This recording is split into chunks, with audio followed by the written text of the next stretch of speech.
Bonjour à tous, c'est Nathan du blog Investir pour réussir. On se retrouve dans une nouvelle vidéo où je vais essayer de trouver un bien rentable dans la ville de Saint-Brieuc. Alors tout d'abord, qu'est-ce qu'un bien rentable? Un bien rentable pour un investisseur, un bon investisseur, c'est un bien qui s'autofinance au minimum. C'est-à-dire que vous empruntez la totalité du coût d'achat comprenant donc les frais de travaux et les frais de notaire. Vous obtenez un remboursement de crédit, un crédit avec un remboursement. Ce remboursement doit être payé par le loyer du locataire, plus le loyer doit payer aussi les autres charges que sont les charges de copropriété, les charges de taxes foncières, l'assurance propriétaire non occupant. Donc on va essayer de trouver un bien rentable dans la ville de Saint-Brieuc. Pour cela, vous allez être derrière mon écran avec moi pendant toutes les étapes que je vais pratiquer. Donc il y a 6 étapes. La première étape, ça va être la prise d'informations pour connaître un petit peu le marché de la ville de Saint-Brieuc. Parce que je ne connais pas du tout la ville. Je me place vraiment en tant que première recherche dans une ville. Première recherche d'un bien rentable dans une ville. La deuxième étape, ça va être l'estimation du loyer. Combien est-ce qu'on peut louer dans la ville de Saint-Brieuc? La troisième étape, ça va être les biens à vendre. On va chercher des biens à vendre et on va en sélectionner un pour notre étude approfondie. Quatrième étape, ça va être l'estimation du rendement grâce à une méthode simple qui nous permet de savoir si on va aller plus loin ou non dans notre étude. La cinquième étape, ça va être le montant maximum des mensualités. On va calculer en fait combien la mensualité du prêt doit être pour au minimum atteindre l'autofinancement et si possible avoir du cash flow supplémentaire. Et la sixième étape, ça va être l'utilisation de mon simulateur personnel pour faire différents scénarios tels qu'un loyer plus ou moins haut, tels qu'un prix d'achat négocié plus ou moins à la baisse. Voilà.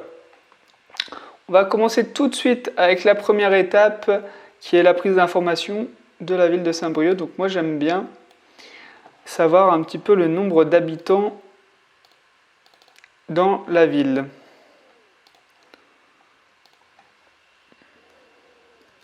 Donc c'est assez facile. Il faut demander à Internet.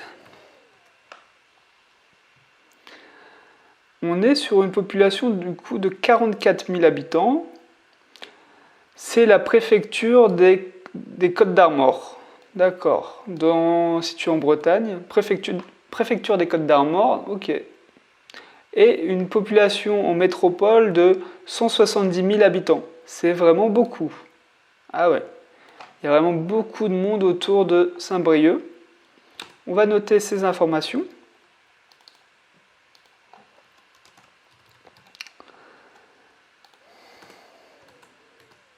Après, j'aime bien savoir s'il y a un marché étudiant à Saint-Brieuc. Donc, comment faire? Il faut regarder s'il y a des universités et s'il y a des résidences étudiantes, principalement.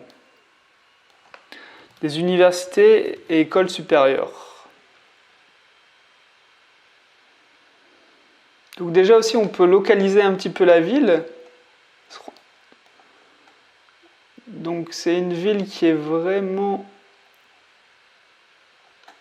à proximité de la mer, qui touche la mer. D'accord. Je vois qu'il y a une université Rennes 2. On va aller regarder un petit peu sur le site internet ce qu'on trouve comme information.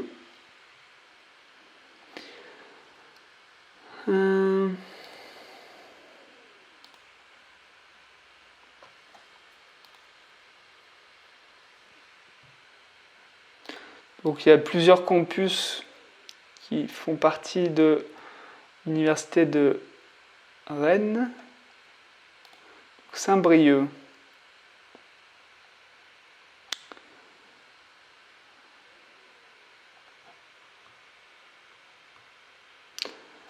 Donc il accueille plus de 600 étudiants dans des locaux agréables à quelques pas de la mer. Bah oui, forcément, Saint-Brieuc est à côté de la mer. Propose des formations de niveau Bac+2 et également de nombreuses licences professionnelles.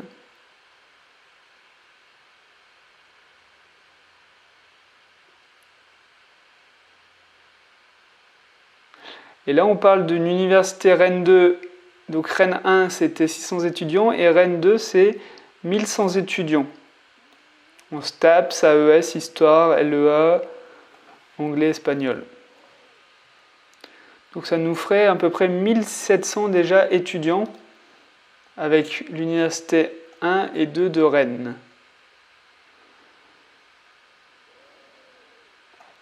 Une autre manière de vérifier ces informations, c'est de taper directement le nombre d'étudiants Saint-Brieuc.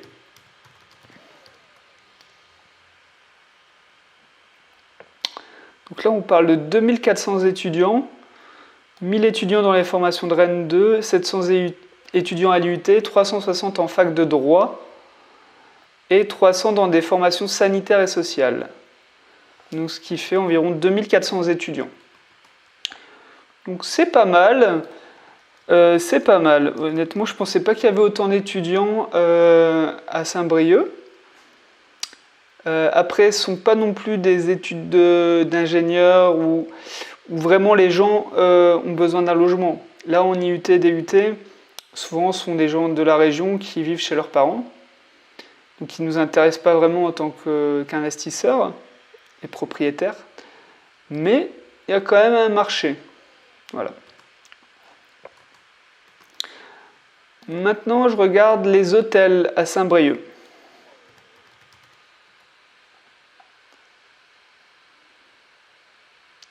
Ouh, il y a beaucoup d'hôtels, dis donc. Il y a une gare aussi. Il y a beaucoup d'hôtels. 1, 2, 3, 4, 5, 6, 7, 8, 9, 10, 11. Et ce qui m'étonne, c'est qu'il y en a beaucoup ici aussi.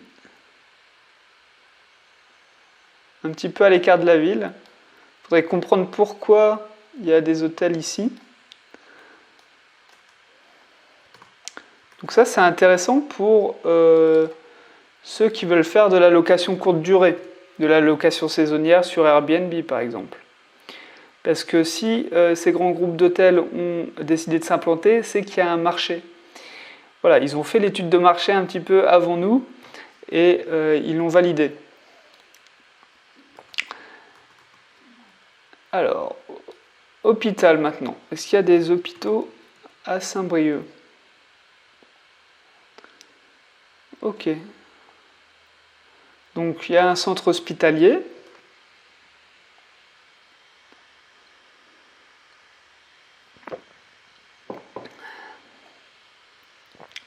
Pourquoi les hôpitaux? Parce que ça attire vraiment beaucoup de monde, que ce soit le personnel de santé qui y travaille, que la famille des personnes qui sont hospitalisées, qui ont besoin de se loger à proximité de l'hôpital pendant une semaine. C'est pas rare. Voilà. Donc, on va essayer de chercher les chiffres clés et le nombre de lits et le nombre de personnes qui y travaillent.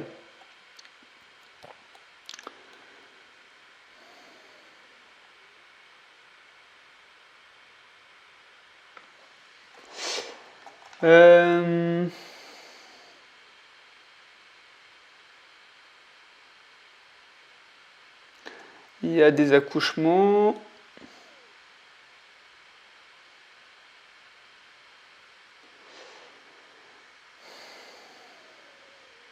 Il y a un service cardiologie.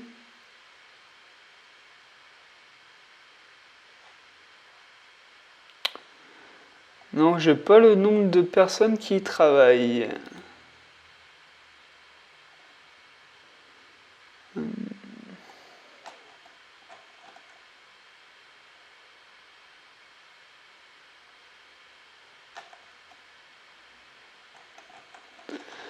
Un autre moyen, c'est de taper dans Internet aussi, tout simplement. Nombre de lits, hôpital Saint-Brieuc.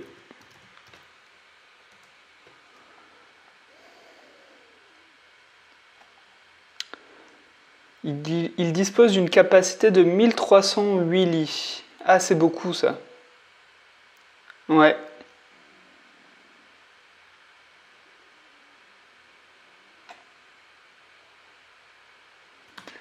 Ah, c'est beaucoup par rapport à... J'ai l'habitude maintenant de comparer les hôpitaux.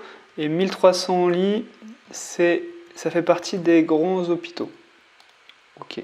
J'aime bien après regarder aussi les transports qui desservent la ville.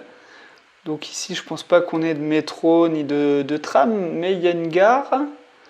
Donc la gare de Saint-Brieuc. Où es-tu? Voilà, elle est là. Faut savoir s'il y a le TGV ou pas. S'il y a le TGV. Donc, d'accord, il y a des liaisons entre Montparnasse, Dinan, Brest, Rennes. Tout de suite, avec le TGV, ça apporte une certaine valeur à la ville. Toujours une bonne chose d'avoir le TGV dans une ville.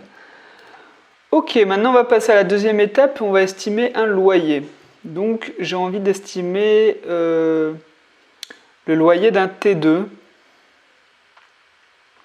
J'ai envie d'essayer de transformer en fait un grand studio en un T2 pour voir ce que ça va donner. Donc je regarde combien je pourrais louer mon T2.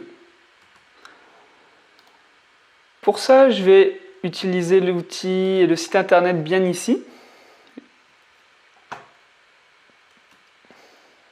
Donc,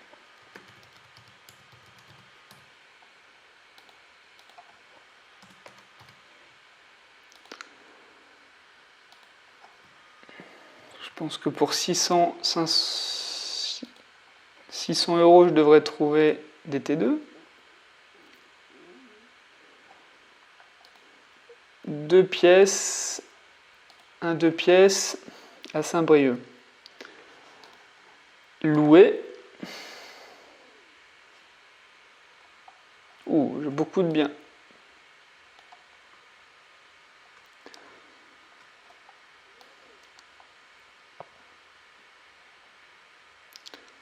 Ok, ben on va noter un petit peu les différents prix qu'on trouve. Donc là, on a 490 euros, 48 mètres carrés.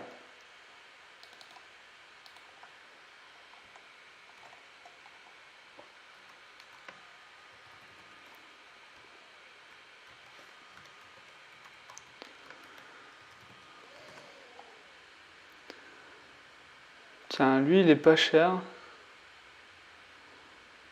On a 295 euros, 37 mètres carrés.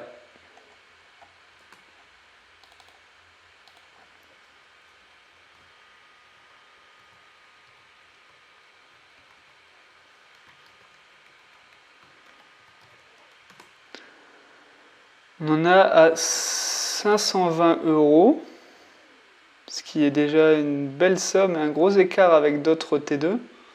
57 mètres carrés.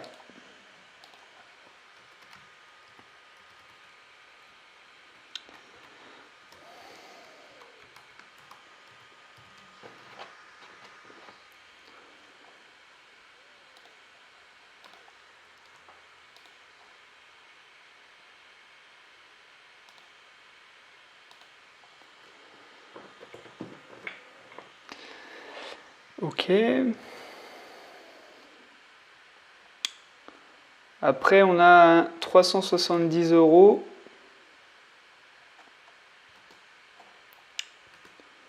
37 mètres carrés.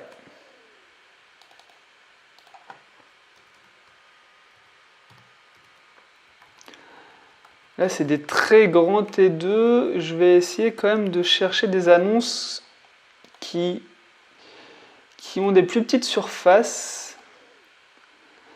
35 mètres carrés, allez, ouais, 35 mètres carrés. On va regarder pour voir un peu le prix. Parce que nous, si on transforme un grand studio, eh ben, forcément, le studio fera pas 40 mètres carrés. Hein. 25 mètres carrés, c'est un peu petit, ça. Moi, je fais pas un studio un T2 dans 25 mètres carrés.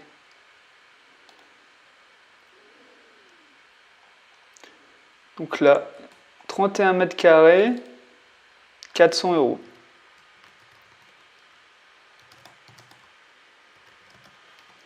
C'est déjà pas très grand.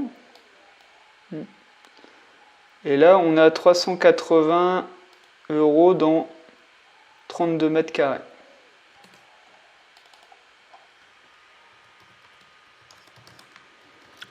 Ok, donc nous, on pourrait louer, à mon avis, dans les 380-400 € un T2.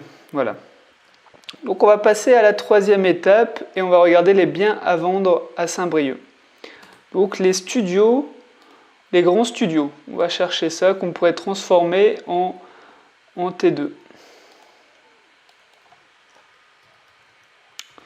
Donc 150 000 € max. Nombre de pièces, on va mettre une pièce. Minimum 29 mètres carrés. Et pas vraiment de maximum. Ok. On va trouver 14 biens quand même. Ok. Donc là, on a un appartement. 2 pièces, c'est pas ce que je voulais.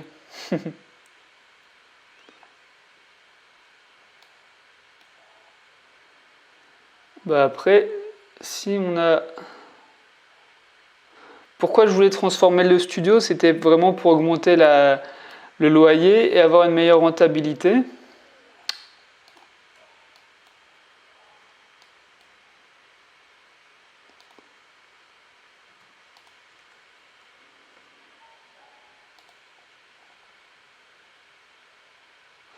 Ah, ils ont fait des erreurs dans leur annonce.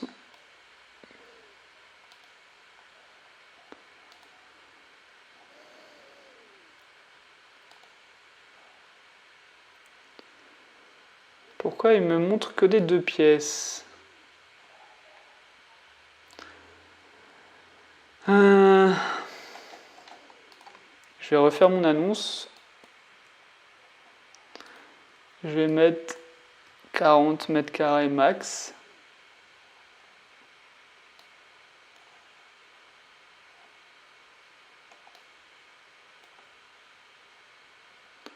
Là, j'ai plus que 3 biens à vendre.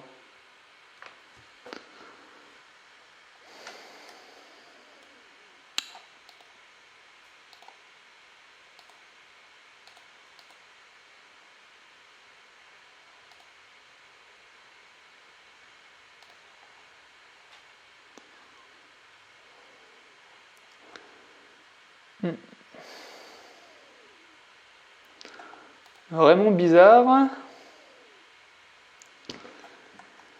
Alors, j'ai un T2 déjà, 34 mètres carrés. 60 000 €.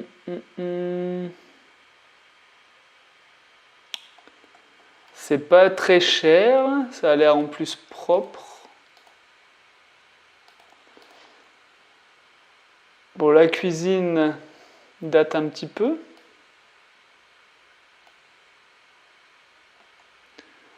Bon, je vais noter.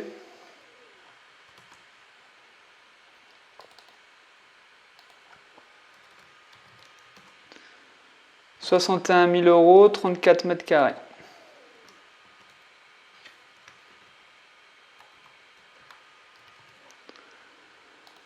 Je vais regarder sur le site Le Bon Coin parce que je ne trouve pas d'annonce de studio. Alors...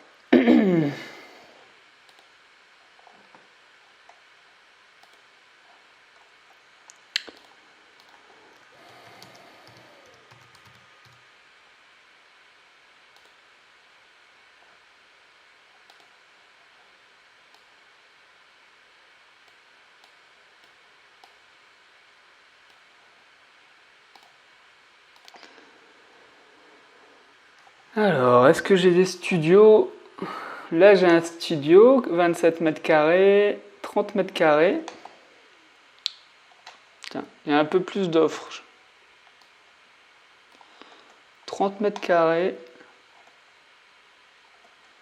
Ça peut être pas mal. T1 bis.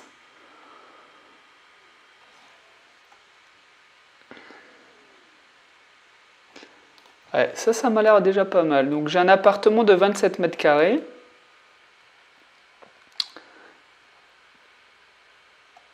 Ben, type 2. Après, il dit type 1. Il est pas certain du nombre de chambres, de pièces qu'il a. Il y a une chambre avec salle d'eau privative. Bon.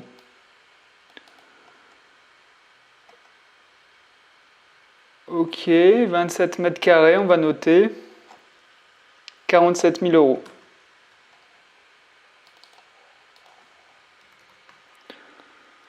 Donc il dit qu'il y a une chambre, donc c'est déjà un T2. Hein.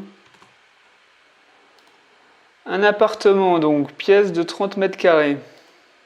Oula, c'est dans la cave. Local commercial, c'est pas ce qui nous intéresse. Et là, on a un T1 bis, 30 mètres carrés.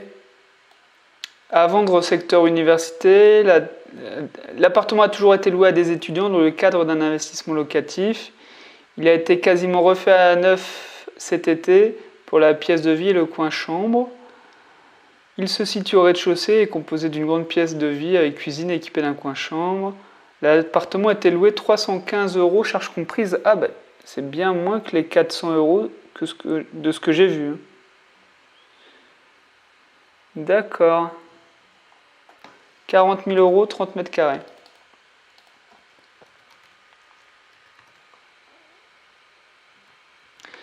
Oui, bah non, en fait, je sais pourquoi il a été loué 315 euros, parce qu'il est considéré comme un T1.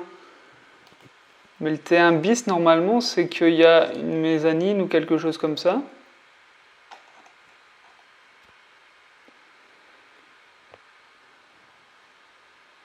D'un coin chambre. Non, je sais pas pourquoi il dit T1 bis. D'accord, donc il va être possible, à mon avis, de monter une cloison et d'avoir une vraie chambre et de pouvoir le louer comme un T2. Donc là, on a l'exemple en fait. Si on le laissait en T1, on le louerait 315 euros. Nous, on va le mettre en T2 et on va pouvoir le louer 400 euros. Donc, on va prendre cet exemple. On va continuer notre exemple avec ce bien-là.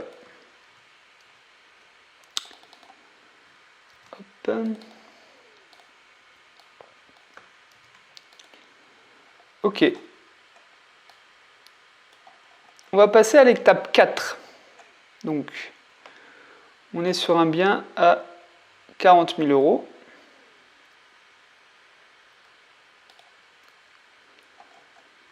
Donc 40 000 euros. Les frais de notaire, environ 8%, donc du 3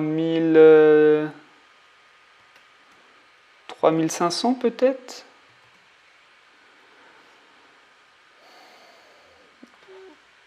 3200 peut-être. Coût des travaux. Donc là, qu'est-ce qu'on aurait comme travaux? J'ai l'impression que la cuisine, elle est pas mal. La salle de bain aussi, elle a dû être faite. Il faudra aller visiter, mais bon, là, on voit la cuisine est plutôt sympa. Plutôt bien réussi. Ça change en tout cas des éviers plaques qu'on a l'habitude pour les étudiants. Donc il faudrait aller faire une cloison, peut-être faire des travaux de repeindre, des travaux d'électricité, peut-être ajouter des prises et isoler peut-être le coin chambre. Donc je pense que pour 6 000 euros, je pense qu'on est large. Ce qui nous ferait un total de 49 200 euros. On pourrait louer ça à 400 euros. Et donc, on va regarder si ça respecte la règle des 1%. Donc, la règle des 1%, c'est simple. C'est vous prenez un mois de loyer, donc ici 400 euros, et ça doit correspondre à 1% du prix total d'achat. Ici, c'est 49 000 euros. Donc, pour respecter la règle des 1%, il faudrait que le coût total d'achat soit de 40 000 euros. On n'y est pas, mais on n'est pas très loin. On n'est pas très loin et c'est un bon indicateur. C'est un bon indicateur. On va pouvoir aller plus loin et garder notre idée de transformer ce T1 en T2 pour augmenter le loyer. Donc on va passer à l'étape 5 et l'étude des mensualités. Donc,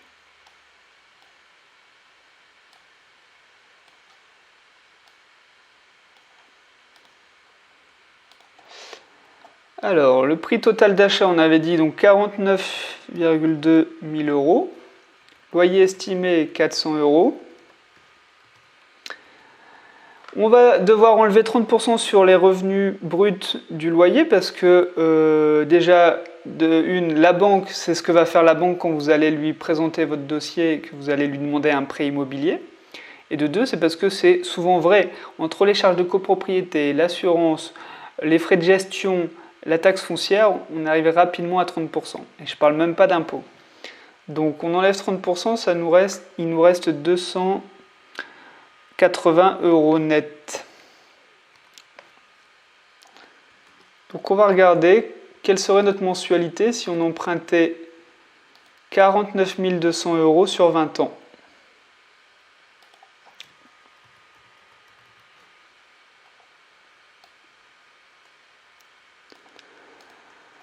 Donc on va avoir un taux un peu plus élevé que ce que préconise Meilleur Taux, parce que si on emprunte la totalité, il va falloir faire des efforts sur le taux, il va falloir céder à quelques endroits.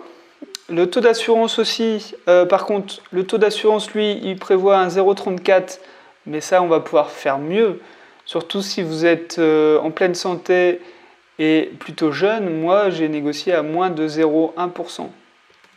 Donc là, on prend 0,1% et on obtient une mensualité de 248 euros.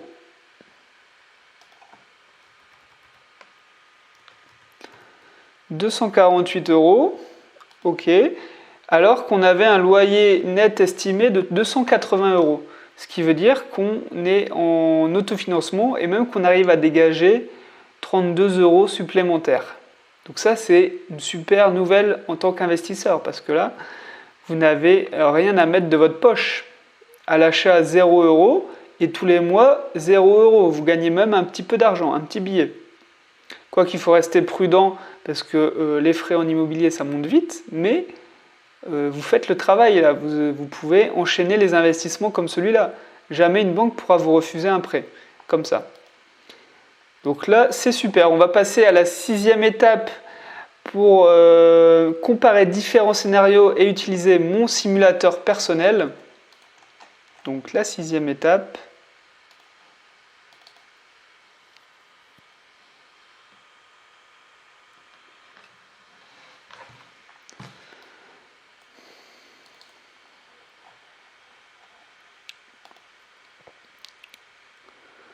Donc on était sur un bien de 30 mètres carrés. Prix d'achat 40 000 euros et on n'a même pas négocié. Excusez-moi. Montant des travaux, on avait dit 6 000 euros pour vraiment faire le minimum et monter la cloison, revoir un petit peu l'électricité.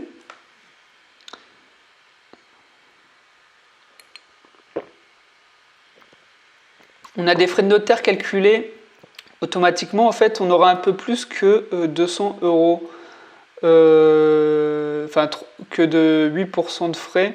Si vous voulez avoir la valeur exacte, il faut aller sur le site notaire.fr. Les frais bancaires pour créer votre dossier bancaire, en général, c'est dans les 500 euros.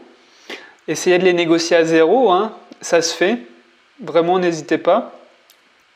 La valeur du mobilier, parce que moi, j'aime louer meublé pour fournir un service clé en main et attirer plus facilement des locataires pour ensuite pouvoir aussi louer un petit peu plus cher vu qu'on loue avec le lit, la vaisselle, une table. Ça va être 1500 euros par chambre et avec la cuisine, ça va être ça. Avec le salon, avec la vaisselle. On arrive plutôt du coup à un montant emprunté proche de 52 000 euros. Déjà, ça augmente un petit peu. Partie financement, on va emprunter la totalité, donc on ne met pas d'apport personnel. Le taux à 1,80 sur une durée de 20 ans avec un taux de crédit, d'assurance crédit à 0,10%, ce qui nous donne des mensualités de 260 euros. Pour la partie fiscalité, ça dépend de chaque situation, de chacun d'entre vous. Donc je ne peux pas en parler dans cette vidéo. Tout ce qu'il faut savoir, c'est que les revenus immobiliers s'ajoutent à vos revenus de salariés. Donc si vous êtes à une tranche d'imposition à 30%, vous allez payer 30% plus les impôts sociaux, les prélèvements sociaux qu'on appelle la CSG de 17,2. Donc vous pouvez vite être à 47,2% d'impôts sur chaque euro touché. Ça ne veut pas dire que cet euro va dans votre poche parce que vous devez rembourser votre prêt et payer vos taxes. Ouais. Donc c'est pour ça que moi je préfère bénéficier du statut LMNP, donc du loueur meublé non professionnel, surtout quand on débute dans l'investissement immobilier. Pourquoi? Parce que ça permet d'amortir le prix du bien et d'amortir le mobilier. Donc autant dire que ça permet de créer du déficit un petit peu artificiellement et de ne pas payer d'impôts pendant 4-5 ans, surtout quand il y a des travaux. Dans tous les cas, c'est vraiment au niveau fiscal le plus avantageux, le régime LMNP. Donc nous, après, partie suivante, les recettes locatives. Il faut toujours prendre en compte une vacance locative dans vos locations. Donc moi je la calcule à 4% pour un T2, c'est-à-dire 2 semaines dans l'année environ.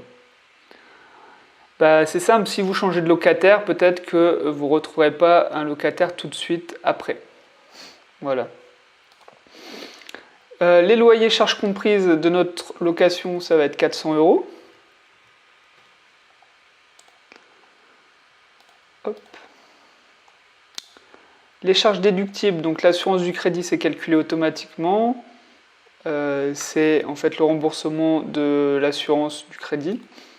Les frais de gestion, si vous faites gérer votre bien, ça sera entre 7 et 8% brut de vos revenus.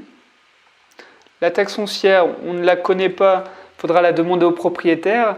Bon, j'espère qu'elle n'est pas très élevée, j'espère dans les 300 €.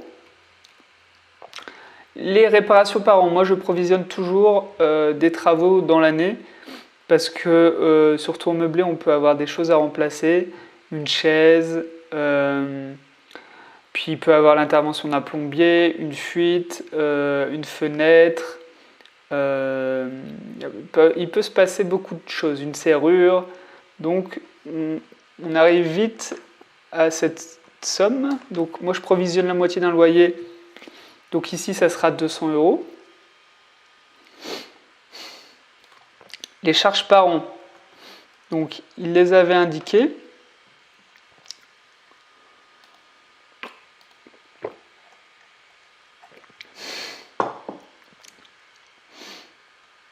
Ah non, c'était pas cette annonce-là.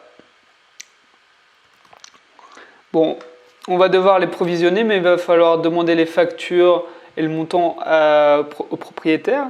Ça sera au minimum, je pense, 100 € par mois. C'est souvent ça. L'assurance du propriétaire non occupant, ça sera plutôt dans les 100 € pour un petit T2 de 30 m². Et les frais d'entrée-sortie de l'agence, moi je paye 75 € pour chaque entrée-sortie dans ma colocation. Donc j'ai mis aussi 75 €. Donc on aurait un rendement brut de 8,8 et un rendement net de 4,7. Ça on ne va pas prendre en compte parce que tout simplement ça prend en compte la fiscalité. Donc comme je vous l'ai dit, on ne peut pas le faire pour nous, chaque cas est différent. Ce qui nous importe, c'est cette partie-là. Et c'est le cash flow net par mois et le revenu net foncier. Donc là, en fait, on a quand même des chiffres plus réalistes. Et alors que dans l'étape 5, on avait une trentaine d'euros de cash flow tous les mois, là, on se retrouve en négatif de 60 €. Ce qui fait quand même 700 € à la fin de l'année. Donc pourquoi on a autant de différences? C'est tout simplement parce qu'on a eu des frais un petit peu plus supérieurs avec le mobilier et les frais de notaire un petit peu plus élevés que ce que je pensais. En plus, on a des charges comme les frais de gestion, 7%. La vacance locative qu'on prend en compte, donc au final, on a plus que 30% en moins que nos revenus bruts. Ce qu'on peut essayer de faire pour augmenter ce chiffre, alors déjà, je vais enregistrer ce scénario pour pouvoir comparer les différents scénarios ensemble.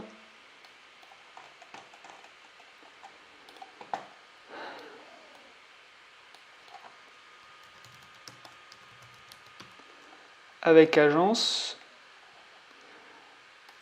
Donc on va pouvoir enlever déjà peut-être les frais d'agence.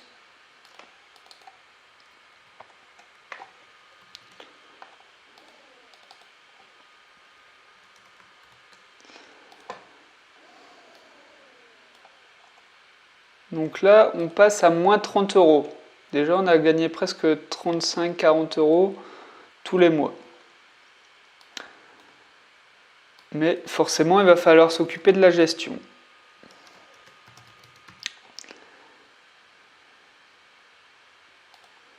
Ok. Donc, après, il faut faire des simulations aussi avec des négociations. Si on arrive à négocier de 5 000 euros le prix, on arrive à acheter à 35 000 euros, qu'est-ce que ça donne? On arrive, on est à moins 5 euros par mois, autant dire qu'on est à l'autofinancement. Hein. On est tout pile, voilà. On est tout pile à l'autofinancement parce qu'on a réussi à faire baisser le prix. Donc ça va être aussi une règle pour vous, vérifier que ça s'autofinance et proposer un prix en adéquation avec vos calculs. Et ne pas subir le prix proposé par le vendeur. Après, on pourrait essayer d'augmenter le loyer. Mais de ce que j'ai vu, 400 euros, c'était déjà une bonne valeur. On pourrait peut-être l'augmenter à 410 euros, peut-être 10 euros déjà en plus. 410 euros. Là, on a gagné 10 euros. Ça nous permet d'être un peu plus rentable.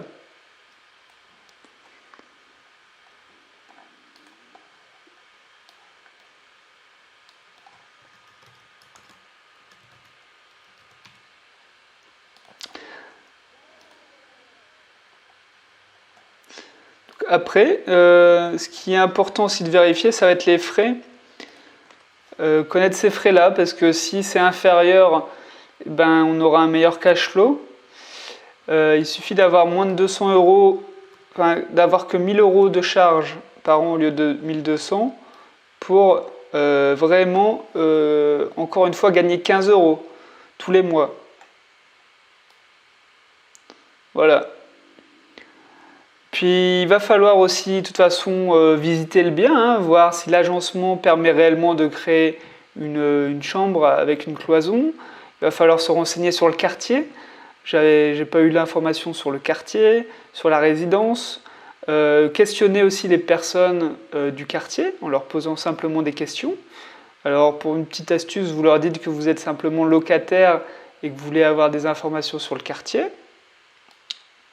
Si vous n'avez pas envie de leur dire que vous êtes un investisseur. Donc, on va comparer les scénarios grâce à mon fichier. Donc, le plus important, ça va être ces éléments-là de cash flow. Donc, on voit tout de suite qu'avec l'agence et au prix indiqué, non, c'est pas possible. On est à moins 50 euros. C'est vraiment pas ce qu'on recherche en tant qu'investisseur. Sûrement que pour d'autres, c'est une bonne affaire, mais nous, si on veut multiplier les investissements et faire des investissements rentables, non, nous, il faut qu'on améliore ce chiffre. Donc, on a essayé de le faire sans agence. C'est un petit peu mieux, mais bon, ça ne vaut pas le coup, à mon sens, de faire la gestion si en plus on perd quand même un peu d'argent. Par contre, si on fait baisser le prix que de 5 000 euros, ben, on arrive à l'autofinancement, on est à moins 5 euros par mois, ce qui est déjà bien mieux.